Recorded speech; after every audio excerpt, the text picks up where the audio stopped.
Welcome back to chef Virinchi. ఈరోజు మనం ఒక హెల్దీయెస్ట్ రెసిపీ ఒకటి తయారు చేసుకుందామండి. ఇది వచ్చేసి కాకరకాయ కారపొడి. ఇది డైట్ పేషెంట్స్కి, హార్ట్ పేషెంట్స్కి కూడా చాలా మంచిగా ఉపయోగపడుతుంది. ముందుగా వీటికి కావాల్సిన ఇంగ్రీడియంట్స్ కాకరకాయ ముక్కలు ఇలా మనం చక్రాల్లా కోసుకోవాలండి, సన్నగా కట్ చేసుకోవాలి. ఇలాగా దీనికోసమని కొంచెం లేత కాకరకాయలు తీసుకోవాలి.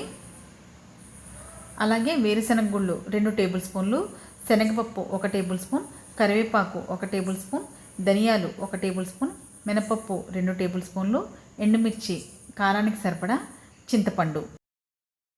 ముందుగా స్టవ్ అంటించుకుని 1 టేబుల్ స్పూన్ ఆయిల్ యాడ్ చేసుకుని మనం వేరుశనగ గుళ్ళు అలాగే శనగపప్పు, మినపప్పు అన్నీ వేయించుకుందామండి. మినపప్పు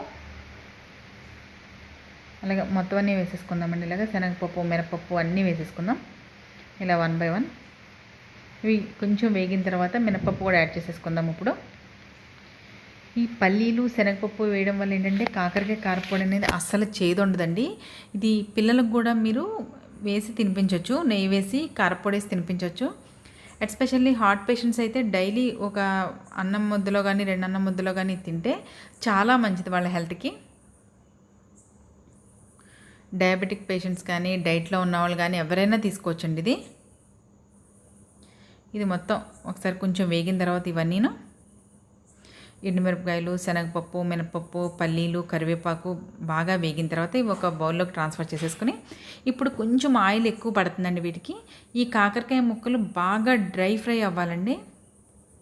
చూస్తున్నారు కదా, మనం ఇలా ఇలా లేతగా ఉన్నాయి తీసుకోవాలి, ఇలా చక్రాల్లాగాను. దీన్ని మీరు ఉప్పు వేసుకుని కడుక్కోవాల్సిన అవసరం కూడా లేదు, ఎందుకంటే ఈ పప్పు దినుసులు అన్నీ వేయడం వల్ల కాకరకాయ అనేది అసలు చేదుండదు. ఇలా మీకు ఎంత వీలైతే అంత డ్రై వరకు ఇది అస్తమానం మనం తిప్పుకుంటూ ఉండాలి. ఇలాగా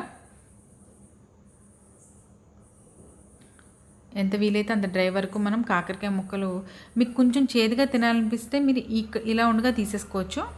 ఇంకొంచెం డ్రై అయితే ఇంక అస్సలు చేదు ఉండదండి. చూసారు కదా, ఈ విధంగా వేగిన తర్వాత మనం ఒక దాంట్లోకి తీసేసుకొని మనం నూనె మొత్తం వాడాలండి. నూనె వాడిన తర్వాత అప్పుడు చల్లారిన తర్వాత మనం మిక్సీ జార్లో వేసుకుందాం. ఇలా ఈ విధంగా అన్నీ కూడా మనం మిక్సీ జార్లో వేసేసుకుని మనం వీలైనంత ఫైన్గా దీన్ని గ్రైండ్ చేసుకుందామండి. ఇది ఒక బాటిల్లో పెట్టుకుని మూత పెట్టుకుంటే మనకి 2 months వరకు ఉంటుందండి. 2 to 3 months వరకు ఉంటుంది. అస్సలు చేదనేనే ఉండదు.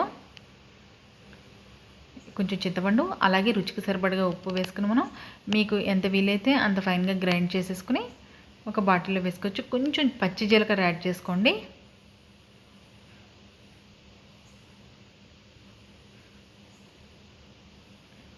చూసారు కదా, ఈ విధంగా వచ్చిన తర్వాత మనం ఒక బౌల్లో తీసేసుకుని చల్లారాక బాటిల్లో వేసి మూత పెట్టేసుకుంటే మనకి 2 to 3 months వరకు ఉంటుందండి ఇది. చూసారు కదా, ఇది కూడా ఎంత పొడిగా వచ్చింది. ఇవి కూడా